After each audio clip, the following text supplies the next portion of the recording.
Hello dear friend, this is Madhav Kumar, your maths instructor at Catalyst Academy Hyderabad. आज मैं आपके लिए आया हूँ एक नया टॉपिक जिसका नाम है एक्सपोनेंट्स। और आज हम डिस्कस करेंगे कि एक्सपोनेंट्स क्या है और उसके डिफरेंट फार्मूलाज कैसे इस्तेमाल करेंगे। तो सबसे पहले हम डिस्कस करते हैं कि एक्सपोनेंट क्या होता है।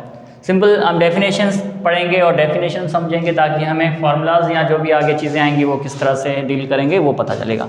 तो सबसे पहले एक्सपोनेंट्स का मतलब है कि आप ये जो एक्सपोनेंट है वो रिप्रेजेंट करता है एक ही नंबर को कि वो कितनी टाइम्स सेम नंबर मल्टीप्लाई हुआ है और वो क्या मतलब रिपीट हुआ हो और वो एक ही फैक्टर यूज़ करें। जिसका सिंपल मकसद मैं सिंपल वर्ड्स में बताता हूँ कि वो कहना चाह रहा है कि एक्सपोनेंट का मतलब ये होता है कि अगर आपके पास कोई नंबर, अगर ये सपोज आपके पास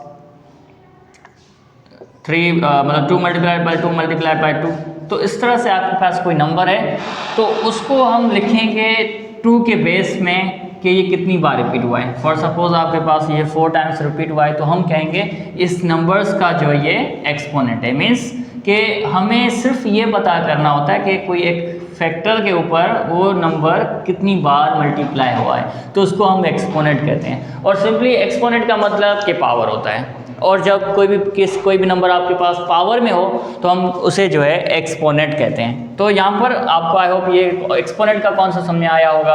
अब हम डिस्कस करेंगे कि एक्सपोनेंट्स को सोल्व कैसे करते हैं या डिफरेंस के जो फार्मूलाज हैं वो कैसे इस्तेमाल करते हैं। तो आइए डियर स्टूडेंट्स, जैसा कि आपने अभी एक्सपोनेंट्स को समझा, डेफिनेशन समझी, अब जो है हम डिस्कस करेंगे कि एक्सपोनेंट्स के रूल, रेगुलेशंस, फार्मूलाज वगैरह पे डिस्कस करेंगे। तो बेसिकली अगर एक्सपोनेंट्स क्लियर करना चाह रहे हो इसका मतलब सिंपली ये है कि आप अच्छे से फार्मूलाज को समझ रहे हो। तो यहाँ पर हम डिस्कस करेंगे डिफरेंट एक्सपोनेंट्स के फार्मूला जो कि मैंने यहाँ पर लिखे हुए हैं। वैसे तो काफ़ी सारी आइडेंटिटीज़ या फार्मूलाज होते हैं लेकिन यहाँ पर मैं 5 जो इम्पोर्टेंट्स हैं वो डिस्कस कर रहा हूँ। तो सबसे पहले हमारे पास होता है वो है हमारे पास है प्रोडक्ट रूल, या उसको हम प्रोडक्ट लॉ भी कहते हैं। अब इस लॉ का मतलब ये है कि अगर आपके पास कोई भी दो बेसिस सेम हो और उसके पावर डिफरेंट हो, मीन्स यहाँ पर बेस ए है, ए मीन्स कोई नंबर है आपके पास और उनके अगर आपके पास दो डिफरेंट पावर्स हो तो वो क्या हो जाएगा, आप एक बार बेस लिखोगे और उनकी पावर्स जमा कर दोगे। मैं यहाँ पर क्या करता हूँ, एक एग्जाम्पल सॉल्व करता हूँ, आपको अच्छे से समझ में आएगा।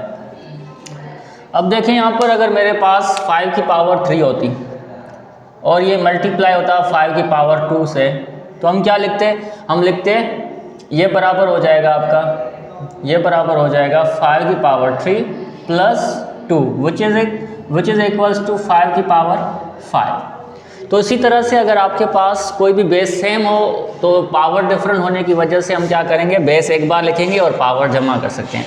अब ऐसा भी नहीं है कि अगर पावर डिफरेंट हो तब भी करें, ऐसा भी हो सकता है कि आपके पास यहाँ पर पावर इसकी 2 हो, यहाँ पर भी 2 हो, तो इस केस में भी आप जमा ही करेंगे। लेकिन शर्त ये है कि आपके पास बेस सेम होने चाहिए, मीन्स दोनों जगहों पर बेस सेम होने चाहिए। तो उस कंडीशंस में या उसी तरह के क्वेश्चंस में आप जो है ये क्वेश्चंस इस तरह से करेंगे। अब जो सेकंड हमारे पास लॉ है या आइडेंटिटी है वो है हमारे पास कोशेंट लॉ। अब कोशेंट लॉ क्या कहता है, कोशेंट लॉ ये कहता है कि अगर आपके पास यहाँ पर, सॉरी गलती हो गई, यहाँ पर ए होगा, अगर आपके पास कोई भी दो बेसिस जो कि डिवाइड हो रहे हैं उनके बेसिस सेम हो, उसकी पावर कुछ भी हो सकती है। अगर आपके पास कोई भी दो बेसिस अगर डिवाइड हैं तो हम क्या करेंगे, उनकी पावर माइनस कर देंगे। अब मैं क्या करता हूँ, इसका भी एक एग्जांपल करते हैं ताकि आपको ये फार्मूलाज और ये कॉन्सेप्ट अच्छे से क्लियर हो। तो एग्जांपल इसकी भी मैं यहाँ पर ले लेता हूँ। अब यहाँ पर एग्जांपल किस तरह से होगी, फॉर सपोज आपके पास 2 है जिसकी पावर है 3 और डिवाइड हो रहा है 2 की पावर 1 लिखते हैं। अब 2 की पावर 1 लिखते हैं, इसका मतलब कि हम 2 ही लिखेंगे। अब इस केस में देखिए आपके पास बेस सेम है, डिवाइड हो रहे हैं, तो इसका मतलब ये है कि अगर आपके पास बेस सेम है और डिवाइड हो रहे हैं तो इस केस में आपके पास बेस एक बार लिखेंगे और पावर माइनस कर देंगे। कौन सी वाली पावर, ऊपर वाली पावर में से नीचे वाली पावर माइनस कर देंगे और इस केस में आपके पास जो वैल्यू आएगी वो होगी, अच्छा यहाँ पर 1 पावर है तो यहाँ पर 1 लिखेंगे, यहाँ पर आ जाएगी 2 की power 2 which is equals to 4। अब इसी तरह से अगर हम जो है डिफरेंट क्वेश्चंस करेंगे और उस पर जो है आपको सिर्फ यही देखना होगा कि ये सेम डिवाइड हो रहे हैं और बेस सेम होने चाहिए। अब जो तीसरा हमारे पास लॉ है वो है law of product, power of product. इसका मतलब ये कि हम जो है प्रोडक्ट के ऊपर पावर दे रहे हैं। अब यहाँ पर इसका सॉल्यूशंस या इसका एग्जांपल्स कुछ इस तरह से है। ये कहना चाह रहा है कि अगर आपके पास कोई भी दो बेसिस, डिफरेंट बेसिस आपस में मल्टीप्लिकेशन हो और उसके ऊपर n होल पावर हो तो आप उसको अलग अलग भी लिख सकते हो। इसका सिंपल एग्जांपल यहाँ पर करेंगे ताकि आपको ये चीज़ अच्छे से समझ में आ जाए। अब देखें यहाँ पर अगर मेरे पास ऐसा होता कि 10 की पावर 2 है, तो अब देखें यहाँ पर मैं दो कोई भी नंबर लिखूँ, जैसे कि 5 मल्टीप्लाई 2 जो है इसका मतलब ये होगा 10, इसकी पावर 2 है। तो हम क्या कर सकते हैं, यहाँ पर ये आइडेंटिटी ये कहना चाह रही है या यहाँ पर ये बताना चाह रहा है कि अगर आपके पास दो नंबर्स आपस में मल्टीप्लाई हो और उसके होल पे कुछ नंबर हो तो इसका मतलब ये होगा कि ये 5 के पावर अलग से स्क्वायर है, मल्टीप्लाई 2 के पावर अलग से स्क्वायर है। तो बस यही बताना चाह रहा है इस आइडेंटिटी की हेल्प से। अब उसके बाद जो हमारे पास फोर्थ नंबर लॉ है या प्रॉपर्टी है वो है law of power of a quotient.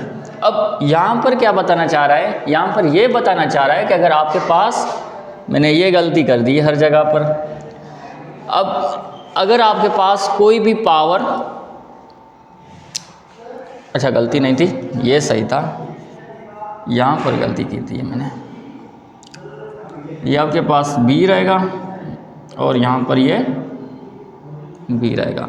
अब देखें क्या है कि इसी तरह के फॉर्म है, इस तरह का रूल है, लेकिन ये आपके पास मल्टीप्लिकेशन में, यहाँ पर ये क्वोशंट में या डिवाइड में है। तो इस तरह की कंडीशंस में ये कहता है कि अगर आपके पास कोई दो डिफरेंट टाइप्स के बेसिस जब डिवाइड हो रहे हो और उसके ऊपर होल पावर हो तो उस केस में हम क्या कर सकते हैं कि हर एक पे इंडिविजुअली पावर लिख सकते हैं। अब इसकी एग्जाम्पल लेते हैं ताकि आपको ये चीज़ अच्छे से समझ में आ जाए।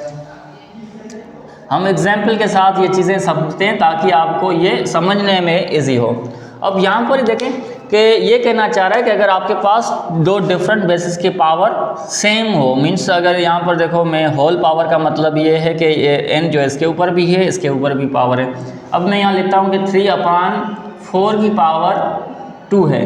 तो अब कहना ये चाह रहा है, इस लॉ का मतलब ये है कि ये जो 2 है वो इसके ऊपर भी है, मीन्स 3 की पावर 2 और इसके ऊपर भी है, मीन्स 4 की पावर 2 है। तो ये आइडेंटिटी सिर्फ हमें ये बताना चाह रही है कि अगर आपके पास 3/4 का स्क्वायर है, इसका मतलब ये है कि 3 की पावर भी स्क्वायर है और 4 की पावर भी स्क्वायर है। अब ये आपके पास जो है फोर्थ आइडेंटिटी या जो फोर्थ रूल है वो आपके पास ये रहा। अब फिफ्थ रूल ये है कि अगर इसका नाम है law of power of product. अब यहाँ पर ये कहना चाह रहा है कि पावर्स की प्रोडक्ट का रूल। अब यहाँ पर सिंपल ये है कि अगर आपके पास किसी बेस के ऊपर पावर है और अगेन एक पावर है, मीन्स एक ही पावर m में और अगेन पावर आ रही है, तो इसका मतलब ये है कि ये पावर्स आपस में मल्टीप्लाई हो जाएंगी। इसकी एग्जांपल यहाँ पर मैं डिस्कस करता हूँ। फॉर सपोज यहाँ पर आपके पास 5 है और 5 के पावर स्क्वायर है। अब अगेन कह रहा है कि इसकी पावर 5 है, तो ये क्या हो जाएगा, ये हो जाएगी 5/2 multiply 5 means product of powers. Product of powers means powers का प्रोडक्ट कर रहे हैं।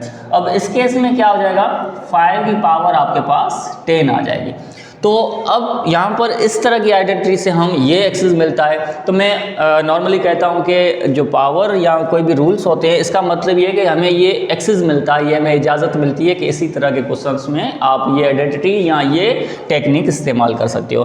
तो आई होप आपको ये टॉपिक्स अच्छे से समझ में आए होंगे और नेक्स्ट टॉपिक्स देखने के लिए आप हमारे यूट्यूब चैनल पे आ जाएं, सब्सक्राइब कर दें। Thank you.